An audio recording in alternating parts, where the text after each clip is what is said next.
Hey guys, welcome back to my channel. Today I'm continuing with my Simon Garfunkel discography journey, and we have made it to their third studio album, Parsley, Sage, Rosemary and Thyme, from 1966. Following the success of the re-release of their debut single, The Sound of Silence, Simon Garfunkel regrouped after a time apart. Now this happened after they recorded their debut album Wednesday morning at 3 a.m. They kind of went their separate ways. And from my understanding, Paul Simon released his debut album during that time, but then they regrouped, got back together after The Sound of Silence became a big hit, and they essentially rushed the album that went along with that hit single called The Sounds of Silence, their second album. Simon and Garfunkel's previous album, Sounds of Silence, was a rush job produced to capitalize on the success of their first hit single, The Sound of Silence. And it looks like for their third album, the duo spent almost 3 months in the studio working on instrumentation and production. They were given 4 months to record this album, which allowed them considerable creative freedom. Columbia executives took notice of the longer production time, commenting, "Boy, you really take a lot of time to make records. You can't rush art." Now, many critics have considered this album to be a breakthrough in recording for Simon and Garfunkel, and it's considered as one of their best efforts. Now, there are 12 tracks on the album, Parsley, Sage, Rosemary and Thyme, for a total of 29 minutes, and I don't recall hearing any of these songs before, but like always, if I start listening to a song that sounds familiar, I'll let you guys know. But anyway, let's get into it with track 1, Scarborough Fair / Canticle.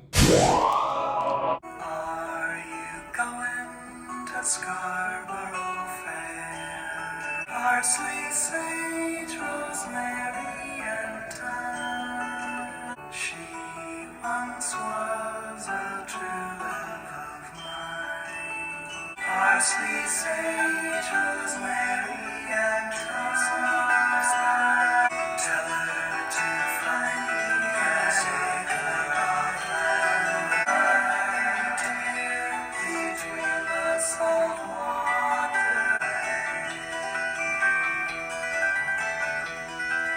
Parsley, sage, rosemary and thyme. You are true love of mine. Are you going to Scarborough Fair?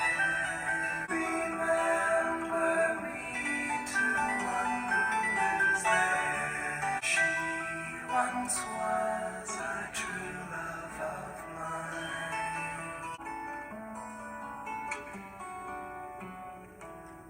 That was track 1, Scarborough Fair / Canticle, and this track was such bliss to listen to. It was so heavenly. And the overall instrumental on this track was wonderful. The overall Baroque sound. I always have a sweet spot for Baroque music. It was a genre I was never too familiar with until I went on my David Bowie discography journey and I read up on it and learned a bit more about it, and I like it. I like the overall sound of it. Tracy the sparrow on the snow-crested ground, without no seams nor needlework, blankets and bedclothes, the child of the mountain, then she'll be a true love of mine, sleeps unaware of a clarion call, tell her to find me, an acre of land, on the side of a hill, a sprinkling of leaves. I like the lyrics of this track. I like the overall story, even though I really don't know what they're singing about in particular. The lyrics list a number of impossible tasks given to a former lover who lives in Scarborough, North Yorkshire. Now, Scarborough Fair is a traditional English ballad. So it looks like Simon Garfunkel drew inspiration from that English ballad for their song. The original lyrics of Scarborough Fair date back as far as 1670. And it also looks like Scarborough Fair is a variant of the Elven Night. And the Elven Night is a traditional Scottish folk ballad which dates back to, I guess, roughly 1674. Simon and Garfunkel set Scarborough Fair in counterpoint with Canticle, a reworking of the lyrics from Paul Simon's 1963 anti-war song, The Side of a Hill. I have no idea what a canticle is, and a canticle is a hymn or chant. Well, that makes sense. I thought this was a gorgeous track, and I would for sure listen to it again. Anyway, let's move on to track 2, Patterns.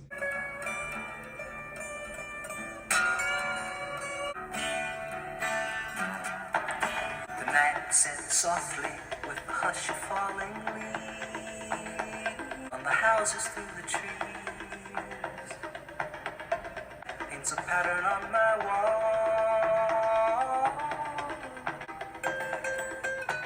Up a narrow flight of stairs in a narrow little room.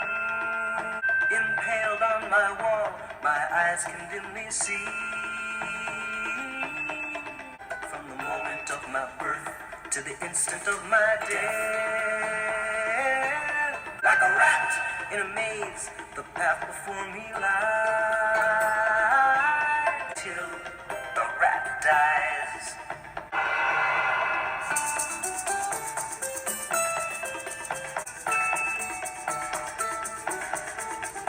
Like the color of my skin or the day that I grow old, my life is made of patterns that can scarcely be controlled.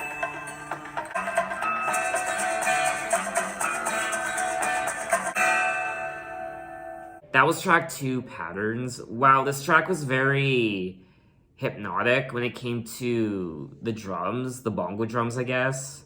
The repetition of the drums was what did it for me. Like a rat in the maze, the path before me lies, and the pattern never alters until the rat dies, and the pattern still remains on the wall where darkness fell. And it's fitting as should, for in darkness I must dwell. Like the color of my skin, or the day that I grow old, my life is made of patterns that can scarcely be controlled. Wow. Ha! I mean, these are some great lyrics, I won't lie.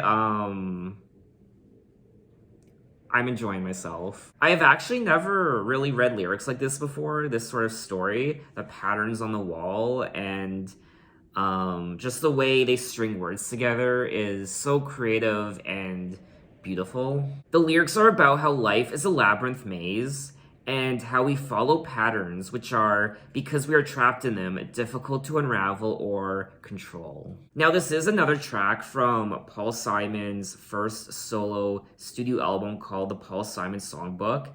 And it looks like, I mean, there are quite a few songs from this Paul Simon songbook that have appeared on their prior album and now this album as well, such as I'm a Rock and Leaves Are Green, April Come, She Will, The Sound of Silence, The Most, or I should say, A Most Peculiar Man, and He Was My Brother, Kathy's Song. So essentially, all these songs. I am curious to know if the versions on the Paul Simon songbook sound different. I wonder if there are different arrangements. But anyway, let's move on to track 3, Cloudy.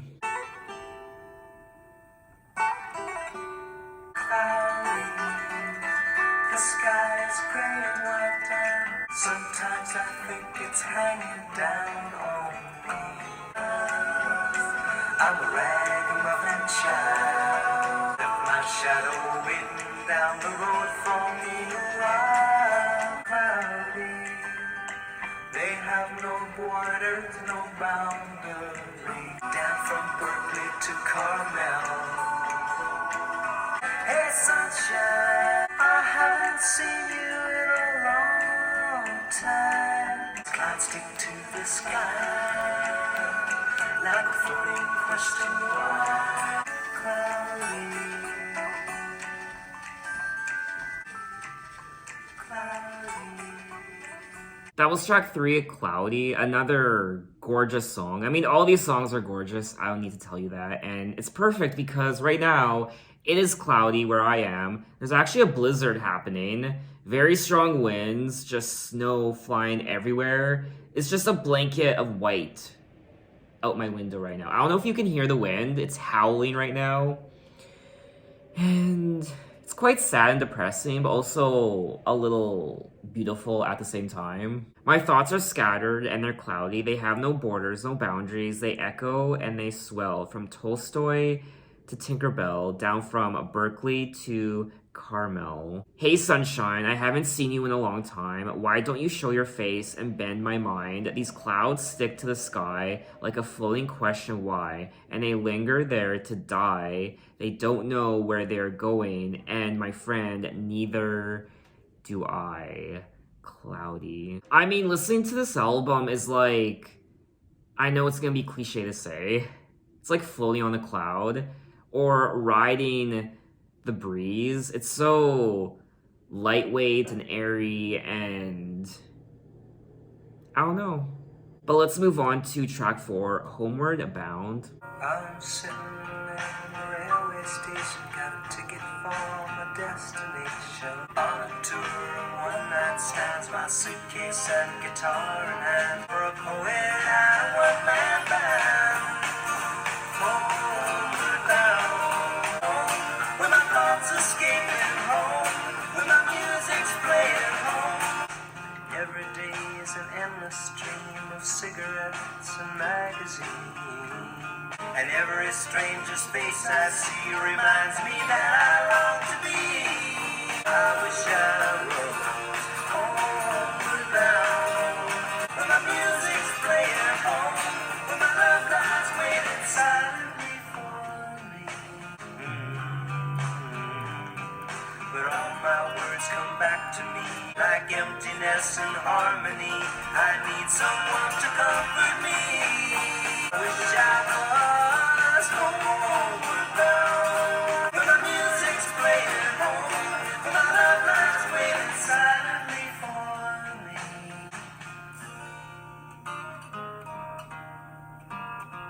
That was track 4, Homeward Bound, and this is another song I liked.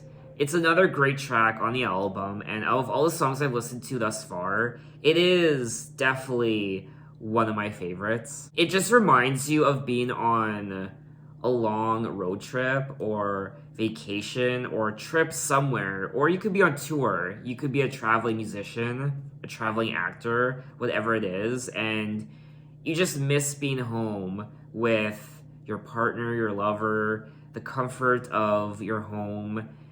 You just want to be home again. You just want to be homeward bound. I'm sitting in a railway station, got a ticket for my destination on a tour of one-night stands, my suitcase and guitar in hand, and every stop is neatly planned for a poet and a one-man band. Homeward bound, I wish I was. Homeward bound, home, where my thoughts escaping, home, where my music's playing, home, where my love lies waiting silently for me. I also like how the song picks up during the chorus. I was kind of bouncing up and down on my chair.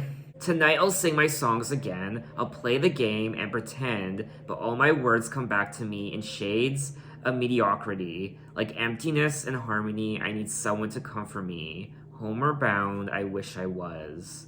Home, where my love lies waiting silently for me. I absolutely adore the lyrics on this album and the stories that Paul Simon is sharing with me. And it looks like there's actually a plaque commemorating the song at the Widnes railway station.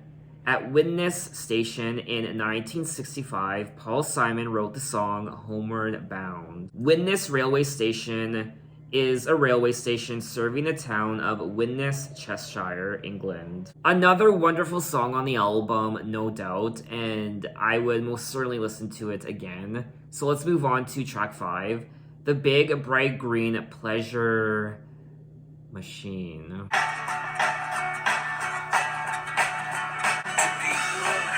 Tendency to dump on you. All of the hippies to get the jump on you. But there's no need to complain. We're living in age of pain. By a big bright green pleasure machine. The figures of authority just shoot you down. You find yourself in more productive bad. Can't seem to get no rest. Put our product to the test. By a big bright green, better hurry up and all at once. Nervously awake, look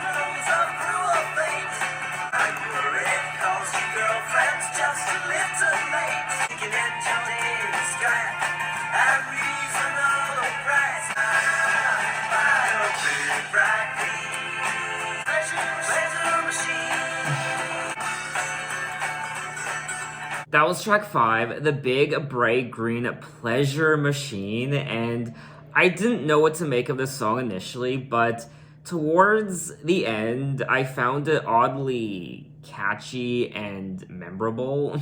It kind of seems like Paul Simon is poking fun at advertisements who tell you, is your life shit? Do you feel stressed? Buy this big bright green pleasure machine and your life will feel better. What is this big bright green pleasure machine though? Do I want to know? I mean, I have ideas. Maybe it's one of those things, maybe it's supposed to be ambiguous. It's whatever you make it out to be, so maybe it's not supposed to be one specific thing. I mean, for me, what I thought of was, I'm not gonna tell you. Are you feeling lonely? Do you want comfort? We'll buy this big bright green pleasure machine and it'll take care of you. I'm very curious to know the story behind this track. Do all the hippies seem to get the jump on you? Do you sleep alone when others sleep in pairs? Well, there's no need to complain. We'll eliminate your pain. We can neutralize your brain. You'll feel just fine now. Buy a big bright green pleasure machine. And then they go on to say, are you worried and distressed? Can't seem to get no rest? Put your product to the test, you'll feel just fine. The song includes references to the hippie movement during the Vietnam War, as well as a series of unanswered personal questions. It takes a cynical view of the advertising on Madison Avenue in New York City. Paul Simon wrote the song while he was in London, apparently watching his clothes in a washing machine. The track is called Simon's Caricature of Consumer Culture. And honestly, this song is very much relatable today. It really is. This could have been written today. Advertising, that's one thing that hasn't really changed about the world. Advertising. Someone is always trying to sell you some stupid new gadget. And the way they do it is they try to make it relatable to your life. So are you feeling stressed? This will make you happy. This will make you happy. Your life is crap. Your life is shit. You're not feeling good. You're tired. You don't have a good diet. You don't have any friends. You don't have a partner. Buy this and it will make you feel better. Isn't that the whole point of advertising though? It's a manipulation of the voids in your life. How this product will cure whatever void you're experiencing in your life at the moment. The song did receive generally positive reviews, but there are some people who called it a silly flop that no self-respecting young person played, even back in the 1960s. Well, aren't we posh and sophisticated? You're not supposed to take it seriously. I think it's fun. It's not a Simon Garfunkel song I would listen to all the time, let's be real, but it put a smile on my face, and I would go back to it from time to time. Anyway, let's move on to track 6, the 59th Street Bridge song, Feelin' Groovy.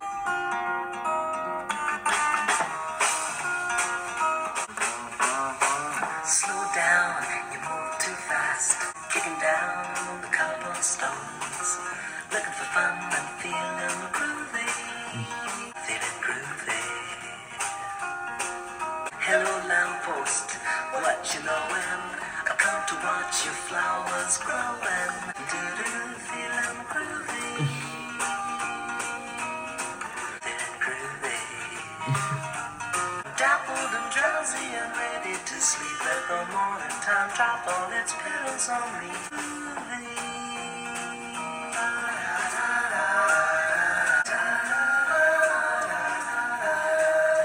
That was track 6, the 59th Street Bridge song, Feelin' Groovy, and I felt like a pot-smoking hippie listening to this track. Slow down, you move too fast, you got to make the morning last, just kicking down the cobblestones, looking for fun and feeling groovy. Ba-da-da-da-da, feeling groovy. I've got no deeds to do, no promises to keep. I'm dappled and drowsy and ready to sleep. Let the morning time drop all its pills on me. Life, I love you, all is groovy. Now, the song's title is based on the 59th Street Bridge, also known as Ed Koch Queensboro Bridge, which is a bridge of New York City that was completed in 1909. I like the way he says, ba-da-da-da, feeling groovy. It's not one of my favorite tracks on the album thus far. I enjoyed listening to it, but I wouldn't listen to it as much as some of the other tracks I already listened to. I do wish the song was a bit longer. It's under 2 minutes. It's 1 minute and 47 seconds. I wish they would have prolonged it a bit more. Anyway, let's move on to track 7, The Dangling Conversation. It's a still life watercolor of the now late afternoon, and shadows wash the room, and we sit and drink our coffee. You can hear the ocean roar in the dangling conversation, the borders of our lives. And I, my Robert Frost, like a poem poorly written, beyond verses and rhythm, couplets out of rhyme, and the dangling conversation, and the superficial side. Yes, we speak of things that matter, with words that must be said. You're a stranger now unto me, lost in the dangling conversation, the borders of our lives. That was track 7, The Dangling Conversation, and I was not expecting the strings on this track, and it's a little dramatic with the strings, and I just love the lyrics on this album. Out of their first 3 albums, I probably love the lyrics most on this album, Parsley, Sage, Rosemary and Thyme. It's a still life watercolor of a now late afternoon as the sun shines through the curtain lace and shadows wash the room. I will say they do use the word shadows quite a bit in their songs. And we sit and drink our coffee, couched in our indifference. Like shells upon the shore, you can hear the ocean roar in the dangling conversation and the superficial sighs, the borders of our lives, and you read your Emily Dickinson and I, my Robert Frost. And we note our place with bookmarkers that measure what we've lost. Like a poem poorly written, we are verses out of rhythm. I'm sorry, I just adore these lyrics. I just like how they string words together. It's so creative and I love it. And how the room is softly faded and I only kiss your shadow. I cannot feel your hand. You're a stranger now unto me, lost in the dangling conversation and the superficial sighs in the borders of our lives. So it looks like he's singing about this relationship. And like a poem poorly written, we are verses out of rhythm. And there is a dangling conversation and superficial sighs. And now he's kissing their shadow and he cannot feel their hand. They are a stranger now.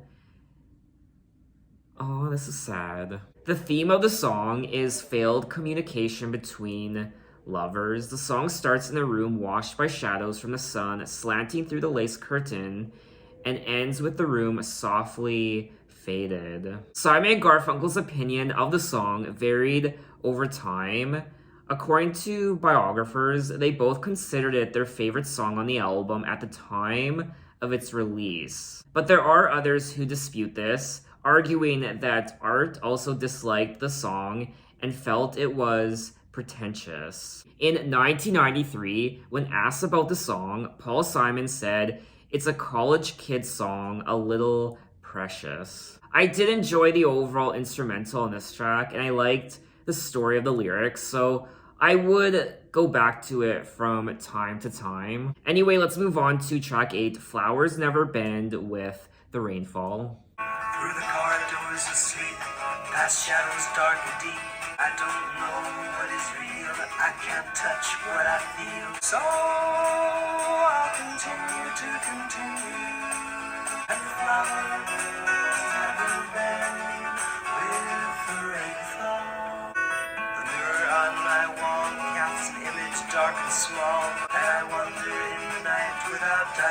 sunshine. Oh, I'll continue to pretend, and flowers never bend with the rainfall. May the king upon for the line is thinly drawn between joy and sorrow. So I'll continue to flowers never bend with the rainfall. That was track 8, Flowers Never Bend with the Rainfall, and this is a nice song from Simon Garfunkel. It's not one of my favorites. I didn't find it the most memorable. It's not as memorable as a lot of the other songs I listened to on this particular album. But what I did love about this track was, of course, the story of the lyrics. Through the corridors of sleep, past shadows dark and deep, my mind dances and leaps in confusion. I don't know what is real, I can't touch what I feel, and I hide behind the shield of my illusion, so I'll continue to pretend my life will never end, and flowers never bend with the rainfall. I also like this part here. The mirror on my wall casts an image dark and small, but I'm not sure at all it's my reflection. I am blinded by the light of God and truth and right, and I wander in the night without direction. So I'll continue to pretend. So I did enjoy listening to this track for the first time, but to be honest, I probably wouldn't listen to it again. It just didn't grab me, unfortunately. But anyway, let's move on to track 9. Oh boy. Oh god, I don't even know what a couple of the words even mean in the title of the song. A simple, desultory Philippic, or how I was Robert McNamoraded into submission. I have no idea, but let's get into it.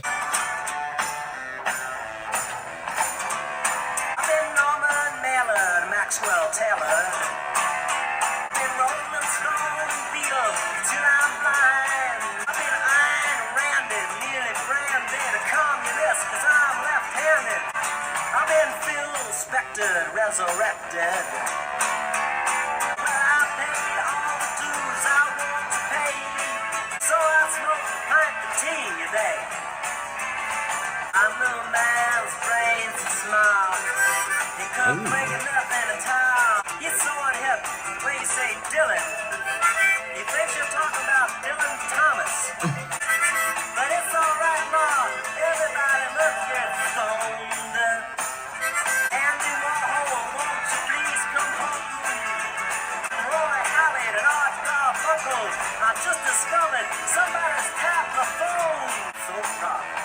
I lost my harmonica, Albert.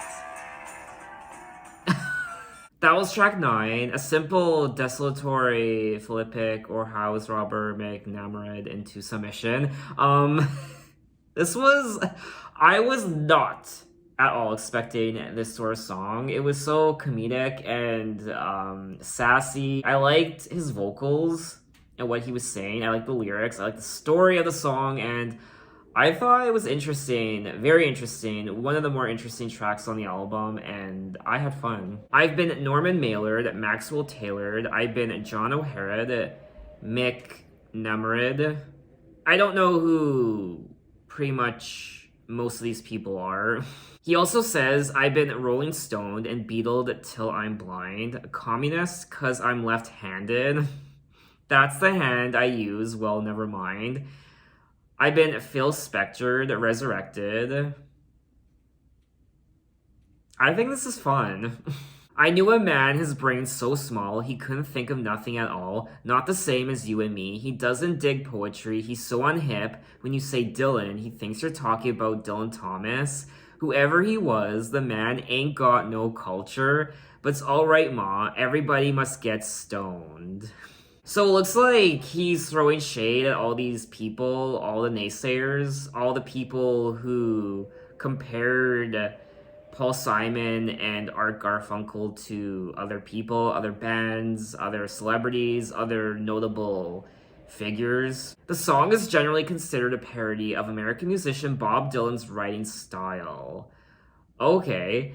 I'm not too familiar with Bob Dylan in general. I haven't heard many of his songs, especially that of Subterranean Homesick Blues, released on Dylan's 1965 album Bring It All Back Home. Desultory means lacking in consistency, disconnected, random, and a philippic is a fiery, damning speech or tirade delivered to condemn a particular political actor. Well, I guess I'm gonna have to listen to some Bob Dylan albums now, which I will do down the line sometime. I don't know when, but it will happen. Anyway, let's move on to track 10 for Emily, Whenever I May Find Her.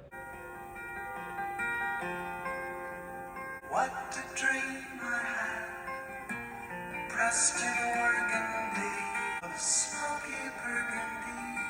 I wandered empty streets down, past the shop displays, tripping down the alleyways as I walked on. And when you ran to me, your cheeks flushed with the night, juniper and lamplight, I held your hand,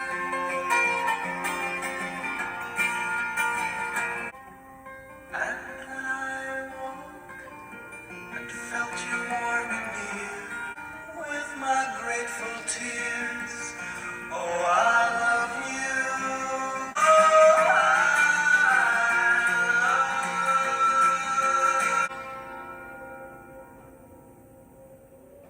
That was track 10 for Emily, Whenever I May Find Her. A very emotionally stirring track, just like so many of their other songs, and it was wonderful to listen to. And I thought it was special and gorgeous, and I don't know, I like this track. I liked the peaks and valleys of Paul Simon's singing on this track. For example, the part where he sings, "Your cheeks flushed with the night, we walked on frosted fields of juniper and lamplight. I held your hand, and when I woke and felt you warm and near, I kissed your honey hair with my grateful tears. Oh, I love you, girl. Oh, I love you." I mean, vocally, I think this might be one of my favorite tracks on the album. Oh, the song was solely sung by Art Garfunkel. Okay, I'm still trying to differentiate their voices, so sometimes I get them confused. The song consists mainly of his vocals with heavy reverb and a 12-string acoustic guitar. The lyrics concern finding a lover, although Simon once characterized the subject matter as being about a belief rather than about a specific individual. Art Garfunkel regards this track as one of his most challenging songs to perform. You know what? I think this might be one of my favorite tracks from the album. I just adore the emotion in Art Garfunkel's voice, and I thought it was wonderful. Anyway, let's move on to track 11, A Poem on the Underground Wall. Last train is nearly due, the underground is closing soon. A man waits in the shadows, hidden deep within his pocket, safe within his silent socket. He holds his colored crayon. Down from the tunnel, story boom, the carriage rides to meet the groom, then withdraws deeper in the shadow. The train is gone suddenly, like a gently tapping litany, and he holds his crayon rosary. Deep upon the advertising, a single word, born from rise of 4 letters. Seek the breast of darkness and be suckled by the night. That was track 11, A Poem on the Underground Wall. And I thought this was another solid track on the album.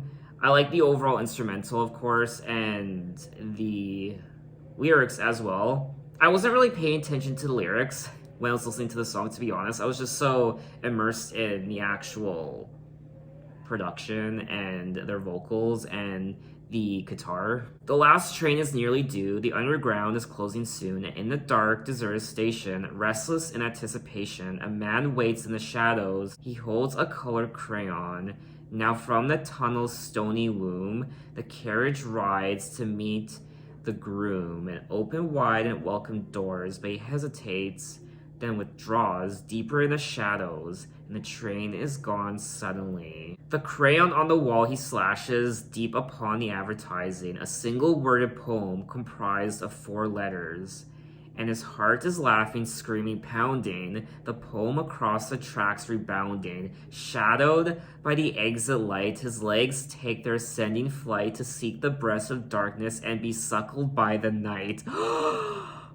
I love the story of this track, just like so many of the other tracks. And like I said already, I'm really enjoying the lyrics.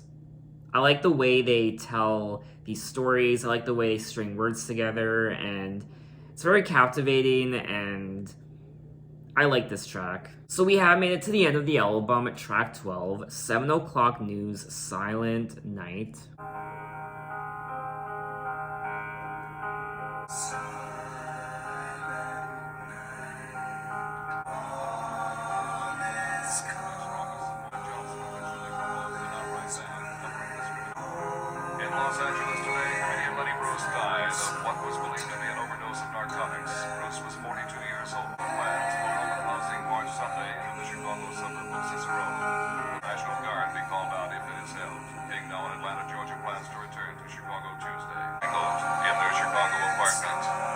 Washington, the war protest. Demonstrators were forcibly evicted from the hearings when they began chanting "Add 4 years of war." In a speech before the convention of the Veterans of Foreign Wars in New York, Nixon also said, "The U.S." That's the 7 o'clock edition of the news. Good night. That was track 12, 7 O'Clock News, Silent Night, and this was absolutely haunting to listen to. The juxtaposition of them singing in harmony, Silent Night, and the news broadcaster in the background. What I also like is how the news broadcaster is brought into the song gradually. So his voice and the news he's telling fades in and gets louder through the duration of the song. Someone overdosed on narcotics, and nurses were also stabbed, and something about the Vietnam War and President Nixon, I believe. The track is a sound collage juxtapositioning a rendition of the Christmas carol Silent Night with a simulated 7 o'clock news bulletin consisting of actual events from the summer of 1966. The voice of the newscaster was that of Charlie O'Donnell, who was an American radio and television announcer, primarily known for his work on game shows. Among them, he was best known for The Wheel of Fortune, where he worked from 1975 to 1980, and again from 1989 until his death. One of the events reported on in this track is a dispute in the House of Representatives over the Civil Rights Bill. Also, the death of comedian Lenny Bruce from an overdose of narcotics at the age of 42.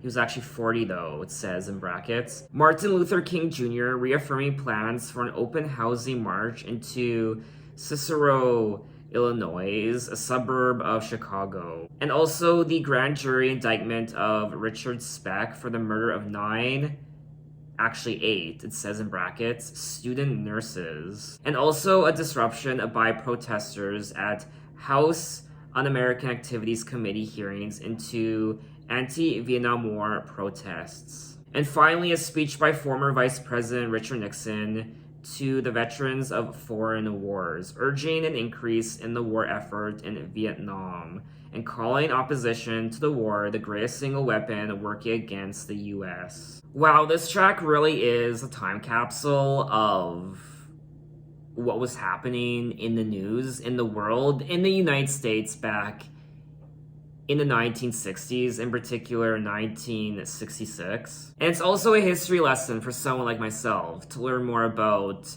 what was happening during that particular decade, the 1960s. So that was all 12 tracks of Parsley, Sage, Rosemary and Thyme, and I thoroughly enjoyed myself. And out of their first 3 albums, Wednesday Morning, 3 a.m., and The Sound of Silence, and now this one, Parsley, Sage, Rosemary and Thyme, this one is probably my favorite. I personally think Paul Simon's songwriting is the strongest on this album. I love the songwriting. It's one of the highlights of the entire album. Honestly, the songwriting on any Simon Garfunkel album is always one of the highlights, but this one in particular, I love the stories, and like I said already, I like the way he strings words together, and I like his creativity. There were quite a few unexpected moments in listening to this album, in particular track 5, The Big Bright Green Pleasure Machine, and also track 9, The Simple Dulcitory Philippic, or How I Was Robert McNamara into Submission. You get the point. God, it takes forever to say that title. And even track 12, 7 O'Clock News Silent Night, that also was unexpected. And also, the strings on, I think it was track 7, The Dangling Conversation. And of course, Simon Garfunkel's vocals are as delicate and sentimental and beautiful as always. Even the vocals at times surprised me on this album. Simon and Garfunkel are known for their sentimental and beautiful yet hauntingly dark lyrics, but they also play around and have some fun at times, like on track 9 and track 5, which I didn't know there was that side to them. I would generally listen to all these songs again. There were a couple that I liked listening to for the first time, but I didn't find them memorable enough to want to listen to them again. I liked the overall instrumental of quite a few of these songs, the acoustic guitar, the riffs, and the strings and the drums, and I thought it was intriguing and creative, and overall I enjoyed myself. So what did you guys think of the album, and what are your impressions of it? Maybe it's your favorite Simon Garfunkel album of all time. Tell me why. Maybe you don't like it as much as me. Again, tell me why. And I'm very much excited to hear what they have in store for me for their next 2 albums. And speaking of their upcoming albums, in my next Simon Garfunkel video, I will be listening to not The Graduate soundtrack.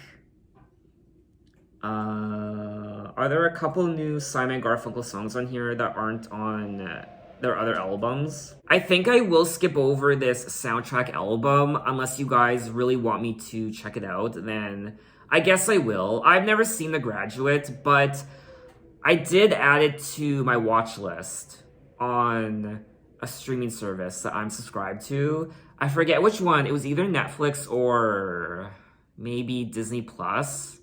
I saw it in my recommendations, or I was browsing through the various movies, and I knew that this album had mostly Simon Garfunkel songs, so I was thinking, well, I'm going on my Simon Garfunkel journey.